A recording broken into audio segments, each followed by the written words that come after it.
Hey guys, my name is Faith, and in this video, I'll be telling you about the requirements. So, what you'll be submitting for your Ireland study visa application. And just know that this applies to whether you're coming to do your bachelor's, you're coming to do your master's, or your postgraduate diploma. You still need to submit these documents. The first thing I'll be starting with is your visa application form. So you need to fill the form online and make a copy of it, submit it with the application. You need two passport photographs. You need your international passport, and your international passport should have up to 6 months validity. You don't want to be using a passport that would be expiring in 3 months. You need a signed letter of application. So you need an application letter, and this should be signed and stamped by a notary public lawyer. You also need to provide evidence accounting for gaps. So if you had gaps from when you last studied, you haven't been working, you need to explain and show evidence on what you have been doing for the period of time where you were not working or schooling. You need to show evidence, and you need to also show your evidence of your tuition that has been paid. Your school will give you a receipt, so that can serve as the evidence. You can show your telescopy or evidence of bank transfer, letter of acceptance from the school, just anything the school gives to you, you add it to your application. And you also know that you also have to show that you have the academic ability to do the course you're selecting. Don't select a course where you don't have work experience in, where your bachelor's is not related. At least you should be connected in a way. In a way, you should be connected. It should be linked in a way. If it's not linked, you need to explain why you are changing career and why you decided to go for that course. And you need evidence of English proficiency. So you can do Duolingo, you can do IELTS, you can do PTE. You just need to show evidence that you have your English test. And you also need your birth certificate. So the applicant need to submit their birth certificate. You need private medical health insurance. So you need private insurance. Some schools could have it in their tuition and some don't. Just check your offer letter to see if you have it. If you don't, you have to purchase and you have to attach the policy to your visa application.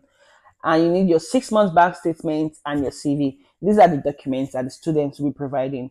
So for what will you be getting from your school? You'll be getting your admission letter from the school. You get your letter of acceptance from the school. You get your tuition payment like bank telex copy from the school, and any other document that the school gives to you, add it to your submission.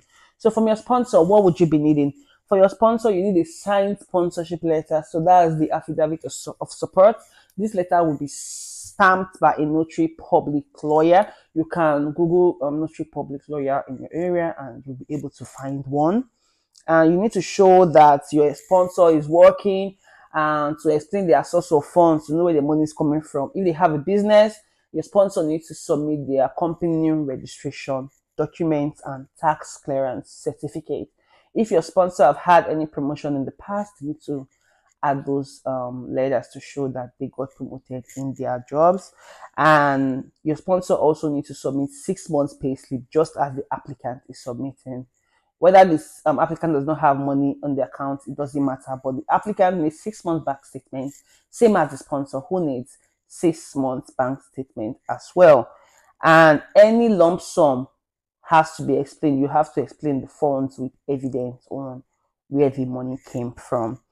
And if you have landed properties, you can add that as well, like land, houses, you can add that as well. You can add for your sponsors as well. If your sponsor has landed property, then you can add it to your submission. And any other document that you feel will be relevant to your submission is quite good as well. For personal business document, that will really be nice.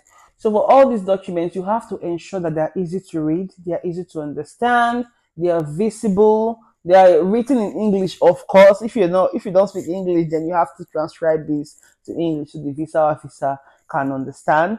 And you also just have to make photocopy. You just have to make one colored photocopy with your submission.